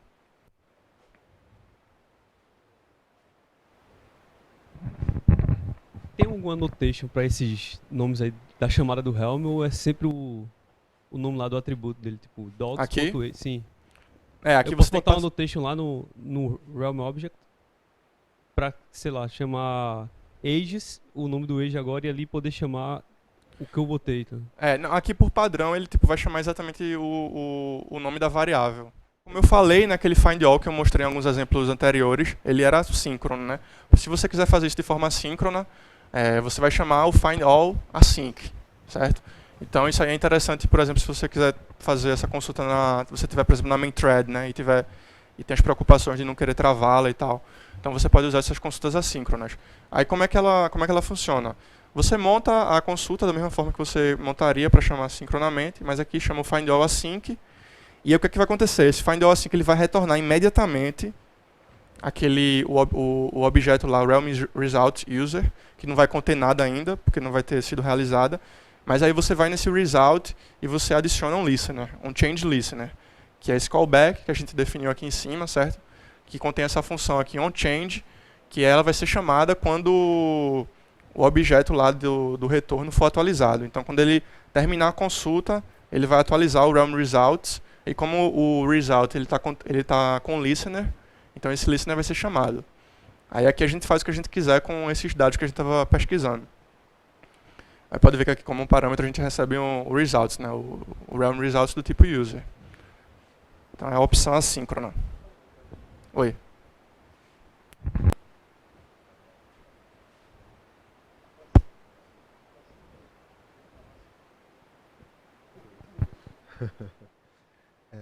Tu sabe dizer se esse resultado, essa lista de resultados, quando você faz a consulta, tu fala que ela só é carregada quando você vai usar, né? Mas, por exemplo, o tamanho da lista, ele já vai ter antes? Vai. Ele vai conter os objetos, tipo, aqui nesse caso, tem um detalhe, né, que tem aqui o find all async. Então aqui realmente quando ele retornar imediatamente, a gente não tem garantia de que ele vai ter dado nenhum, certo? Só quando a gente vai adicionar o listener para escutar. Mas é porque aqui é o caso assíncrono, né? Se a gente fosse chamar, por exemplo, o find all síncrono, que ele trava para esperar, quando o find all retorna, ele tá querendo dizer que a consulta já foi realizada. Então você já vai ter todos os objetos que fazem sentido da sua consulta. E aí você vai poder acessar o size e tal, já vai estar tudo ok. Esse caso aqui de ele retornar imediatamente é porque é assíncrono, né? Então é como se ele retornasse imediatamente só para liberar esse objeto para que você adicione o change listener. Mas se aqui imediatamente eu tentasse fazer alguma coisa com o result, por exemplo, chamar o result.size, provavelmente o resultado seria errado, porque a consulta não foi realizada ainda. A única garantia que a gente ia ter que a consulta foi realizada é quando ele chamar esse listener. No caso dessas assíncronas. Então, é como se ele fizesse toda a consulta, por exemplo, se é uma consulta pesada, ele estaria executando tudo, ele só não levanta os dados. Ele faz um esquema de referências, assim, ele vai retornar, os objetos vão essa é meio uma magia, assim, os objetos vão conter referências para os dados propriamente ditos. Ok, valeu. Oi.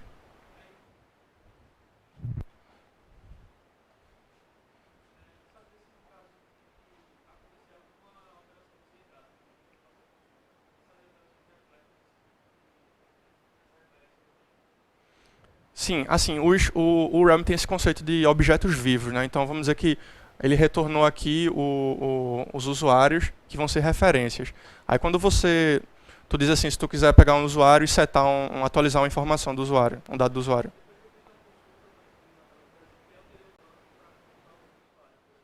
Isso.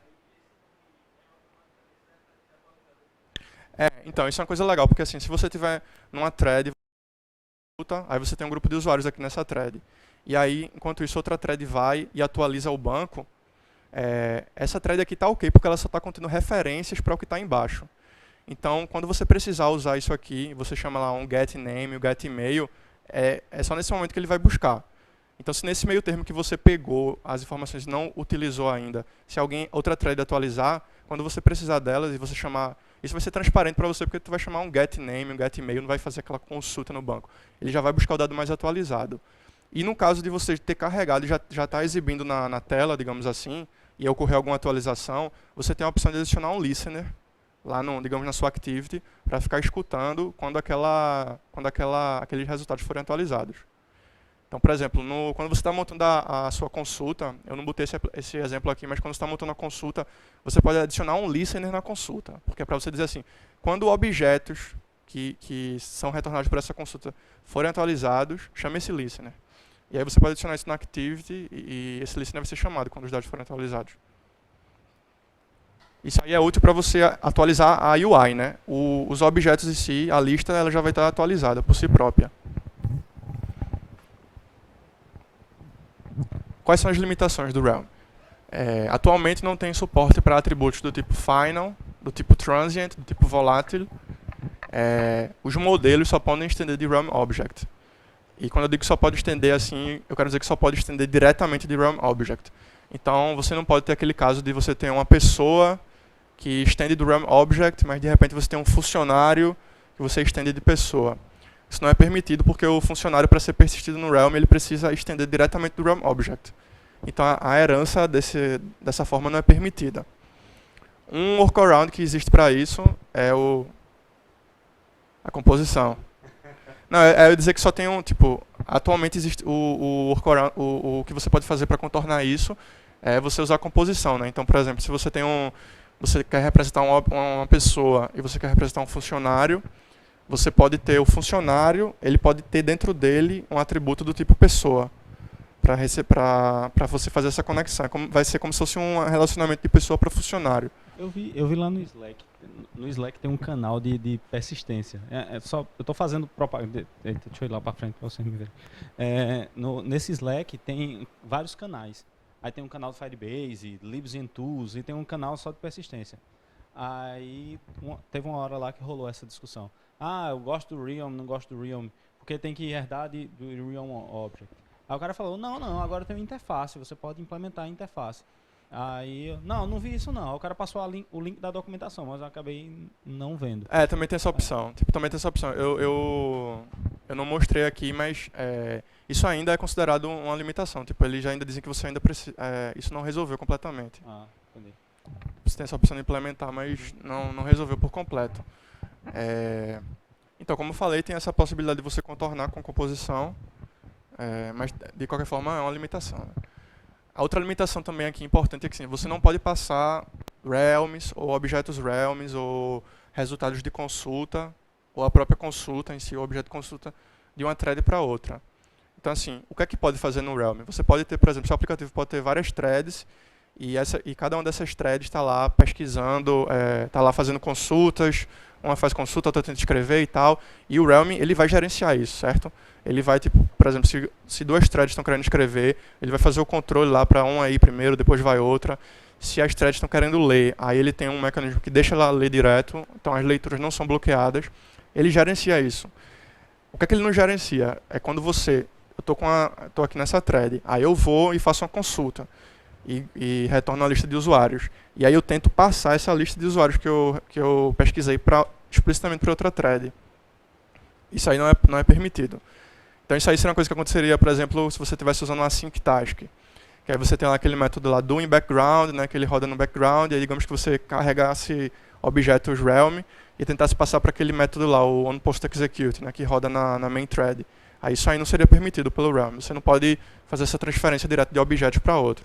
O que ele recomenda é que se você for para outra thread e você realmente faça a consulta você obtenha os objetos nessa thread. E não há suporte para multiprocesso. Esse aí não é suporte assim, at all, né? Tipo, não é que você só não pode passar objetos de um processo para outro. O Realm não suporta ter mais de um processo tentando acessar ele. Mas isso está sendo, segundo eles, em breve vai ter uma solução para isso. Porque assim, a galera do Realm, eles trabalham com priorizando problemas que não tem ainda nenhuma forma de você contornar. Então, por exemplo, essa forma de estender do Realm Object, você dá para tentar resolver com composição e tal. A questão de passar de uma thread para outra, você também tem outras formas de resolver. Mas, por exemplo, esse aqui do multiprocesso é isso. Se seu aplicativo tem 2 processos e os 2 processos vão precisar acessar o banco de dados em algum momento, isso não é permitido e pronto. E assim, deixando um relato mais pessoal assim, sobre as limitações do Realm, o que eu percebo é o seguinte, né? Tipo, o Realm ele foi lançado em julho de 2014. Então ele tem aí 2 anos e alguns meses. Ele teve um crescimento muito grande e conseguiu investimentos importantes, né? Ano passado ele recebeu um investimento de 20 milhões de dólares. E hoje em dia ele já tem um produto que é monetizado, né? Que é uma versão paga. Então isso significa que eles têm assim, condições de ter empregados e tal, trabalhando full time nisso. Então se você entrar lá no GitHub do Realm e você vê os commits, você vê que tipo, todo dia tem, sei lá, 6, 7, 8 commits. É um ritmo assim, muito rápido de desenvolvimento. Então ao longo desses 2 anos eles evoluíram muito. O que eu encontro muito assim quando eu estava pesquisando para fazer essa palestra era assim, postagens de blogs, postagens no Medium, a galera dizendo, porque eu gostei do Realm, achei legal, mas eu não adotei. Postagem de 2014 até 2015 mesmo, e a galera falando assim de limitações que muitas delas já foram resolvidas. Aí geralmente tem lá na caixa de comentários o cara lá vai lá e diz, fulano, aqui é cicrano do Realm, não sei o que, deixa eu atualizar, isso aqui foi resolvido, isso aqui não foi. Então, por exemplo, quando eu olhei ano passado, o Realm, por exemplo, quando você tinha os modelos, você não podia ter métodos customizados. Você só podia ter getter e setter. Então, isso para muita gente era tipo assim, deal breaker, não rolava assim, gostei do Realm, mas eu não posso criar meus próprios métodos no modelo, não dá isso aí. Isso aí já foi uma coisa que foi resolvida. Outra coisa, quando eu olhei no passado, não tinha ainda essas possibilidades de chamar as funções assíncronas. Você tem que chamar de forma síncrona, né? Você tem que esperar pelo resultado. E aí o pessoal às vezes fala, mas eu vou chamar isso na main thread, como é que vai ser e tal. A galera falava, não, o pessoal do Realm tentava explicar, não, as consultas, as leituras, elas não são bloqueadas. Então você pode chamar lá na main thread que é tranquilo, não vai dar merda e tal, mas todo mundo ficava meio assim com o pezinho atrás, sei lá, velho, não sei o quê. Aí hoje, hoje o Realm Mobile Database não é considerado mais beta, né? Ele já é considerado uma versão estável e esse problema do async já é resolvido. Pode falar. Falando essa parte, né, da thread principal.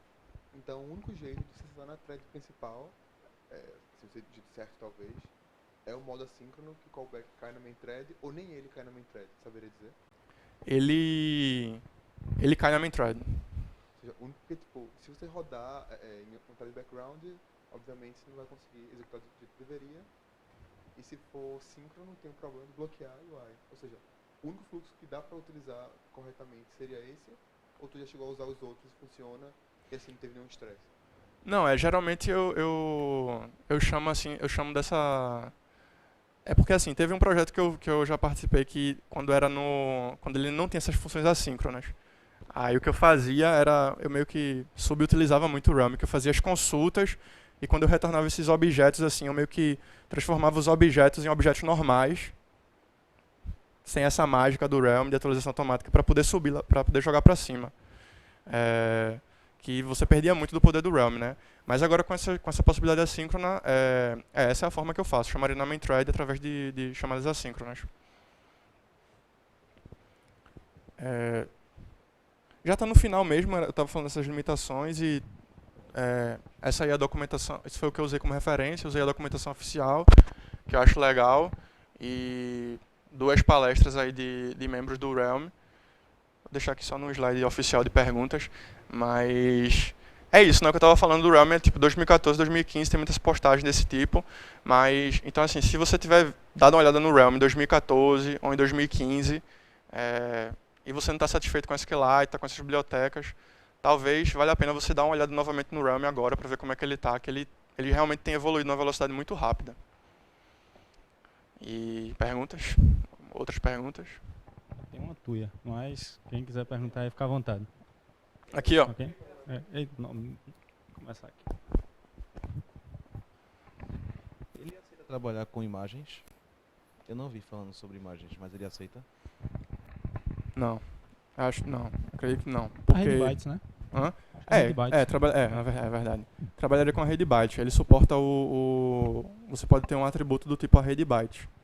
Aí você teria que fazer essa conversão, né, para bytes e poderia utilizar. Através desse array mesmo de bytes.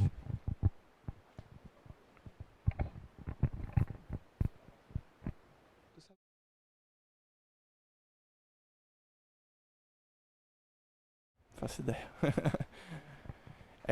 Eu falei, eu não sei se ficou evidente, eu falei lá que ele é instalado como é um plugin, né? Tipo, como é instalado como um plugin Gradle, assim. Mas eu realmente não sei o tamanho, né? Tem como você Você tem que usar, tipo, se você está no modelo, você quer ter uma lista de coisas, você precisa usar o realm list, né? Aí, inclusive, tem uma limitação também, foi um pouquinho chato, que, por exemplo, dessa forma ele não aceita a lista de string, né? Porque, tipo, você só pode ter ou string, ou inteiro, long, short, tal, não sei o quê. Ou um realm list, onde o objeto da realm list, ele estenda de realm object, né? Então, seja uma lista de objetos que são persistidos no banco. E a string não estende de realm object, né? Então, isso aí foi um negócio que também quando eu fiz, eu fiquei, porra, tive que fazer É isso. Eu tive que fazer um string wrapper que estende do realm object para poder ser persistido. E aí lá no lugar onde eu queria, digamos que era um contato que ele podia ter uma lista de strings, lá, de telefones. E aí eu tinha que fazer um realm list de string wrapper. Então tem essa limitação também. E para trabalhar com enum também, Como assim? para ter atributos do tipo enum. Atributos do tipo enum. Isso diretamente, você faz isso com... É o seguinte, você pode ter um atributo do tipo string, só que aí você faz o getter e o setter. Tipo, o getter o setter você passa um enum e o getter você retorna um enum também. Então assim, para quem está vendo de fora a classe, é como se ela tivesse um enum. Você tipo expõe só o enum, mas dentro do getter e do setter você vai fazer a conversão do enum para string. Já tem série de vídeo, já tem um vídeo especial do Developer. Fácil. Eu tenho perguntas e considerações, na verdade. Teve uma que eu vi, mas tu não falou, que é uma coisa que eu já assisti algumas palestras de Realm, mas uma delas é a parte da atualização do banco. Né? Tipo, eu quero um campo novo, ou eu quero remover um campo antigo. Ou, a migration, assim, tipo, eu não... Dele. Eu acabei cortando, assim, pra não ficar muita coisa, mas ele também tem essa opção. Assim, eu vi, mas eu não lembro. Ele, tipo, é um método? É um método, assim, tipo, eu olhei isso aqui, eu não sei exatamente como é, mas, assim, é um lugar onde você vai ter um método que você vai verificar, tipo, a versão. Você vai ver if, se a versão do banco que está sendo usada é a versão 2, aí você, tipo, vai adicionar lá o campo. Se a versão for 3, você vai remover esse campo X, campo Y e tal. Outra coisa que eu vi é porque, tipo, eu sou muito acostumado com SQLite e essas coisas. Como é que ele trata, por exemplo, você diz, eu fiz uma busca lá, eu estou na minha telinha lá, setei esses objetos para um adapter da vida e girei a tela. Você vai ter que fazer essa busca de novo, ele faz um cache disso, sabe? Não, tipo, se tu tá falando nesse caso tu salvaria o adapter, tipo, ou tu teria que tu recriaria o adapter. No Android, no SQLite, poderia usar o loader manager. Uhum.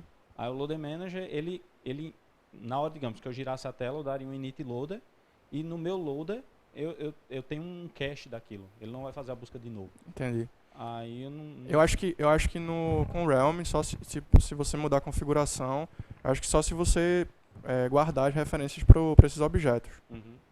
Que não vão conter os dados em si.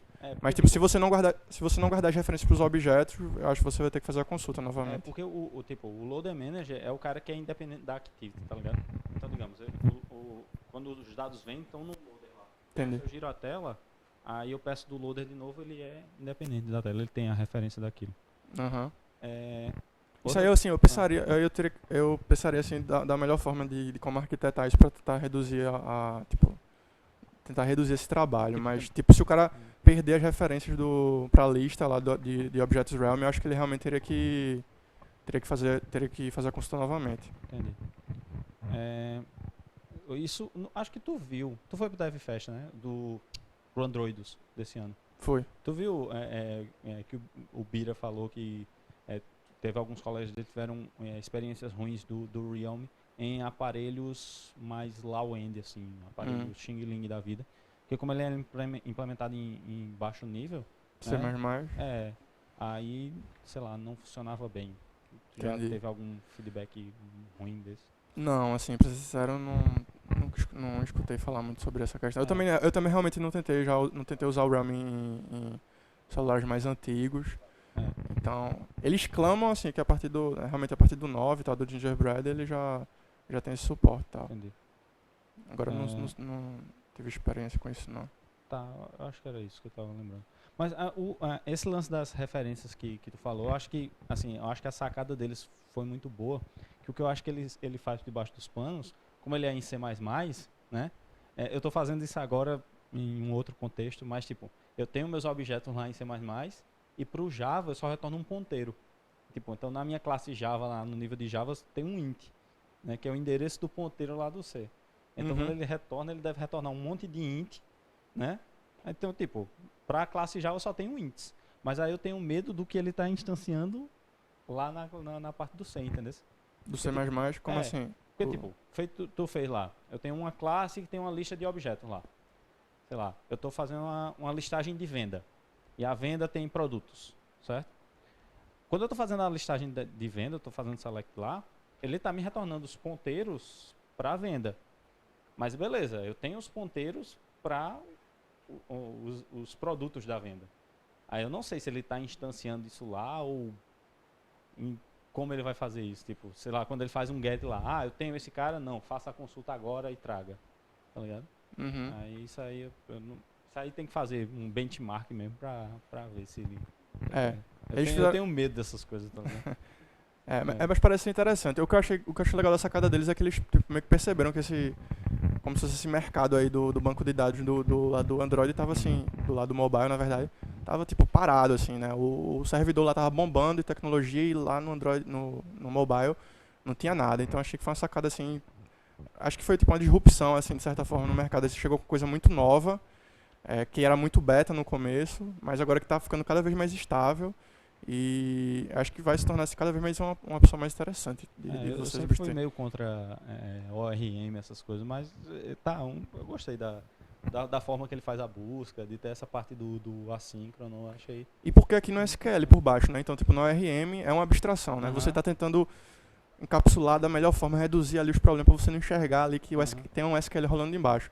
E aqui não, aqui é tipo uma coisa mais orgânica, assim, essa é a forma que você lida com o banco de dados, essa é a forma que você interage com ele, né? Ele não tá, quando a gente tem esses modelos de relacionamentos, ele não está se encapsulando uma outra coisa que está por baixo. Ali é o próprio Realm. Você está falando com o próprio Realm. Lembrei de uma última coisa. Não sei se vocês viram, mas o Realme está lançando um Realme Cloud, né? Cortei também da apresentação para não ficar muito longa, mas lançaram, como você perguntou, né? Agora a culpa é tua, né? Chupa Firebase. Eu tava de amor com Firebase, mas o fato do Firebase não ter um like, eu fiquei muito puto. Né? Não tem o quê? Não tem um like. Ah, sim. Tipo, eu quero fazer uma busca no banco de dados Firebase e não tem um like. Isso eu digo, não é possível, velho. Aí eu perguntei pros caras do Google, não tem. Banco de dados que não tem like. É o Realm Mobile Platform, é muito recente, tem 15 dias de que foi lançado. Então, aí ele tem lá as opções gratuitas e pagas, mas como faz 15 dias que foi lançado e está assim na versão beta, então eu acho que assim, realmente o Firebase deve estar assim, alguns passos aí à frente ainda, por todo o tempo já no mercado e agora por ser um produto Google, mas eles estão entrando aí para competir com o Firebase, para fazer essa expansão tudo que eu foquei aqui no Realm Mobile Database, né, que é uma coisa local. E agora com esse produto eles estão expandindo para ter um back-end para fazer sincronização automática, two-way, dar um sistema de autenticação também como Firebase, mas eles oferecem até agora, são menos menos mimos do que o Firebase. Teve no meetup anterior lá na Liferay, Diego falou sobre Firebase. Aí eu fiz, bicho, uma coisa que eu vou lhe perguntar, pesquise. Como fazer uma busca aproximada, tipo um like lá do SQL. Aí ele, bicho, eu não achei não. Aí eu procurei, aí desisti, aí fui lá e perguntei lá na comunidade do Slack. Aí tem um cara do Google nessa comunidade do Slack, esqueci o nome dele. Mas aí ele falou, bicho, não tem. Aí fontes minhas não confiáveis disseram que vai ter em dezembro. Aqui já tem, né? Com É, Se fizer comigo, já tem. Beleza. E aí, pessoal, mais alguma pergunta? Mais perguntas? Mais dúvidas? Não. Então é isso aí. Valeu, galera. Se alguém Muito obrigado, tiver aí Matheus. algum feedback da apresentação, pode chegar para falar comigo depois. Valeu.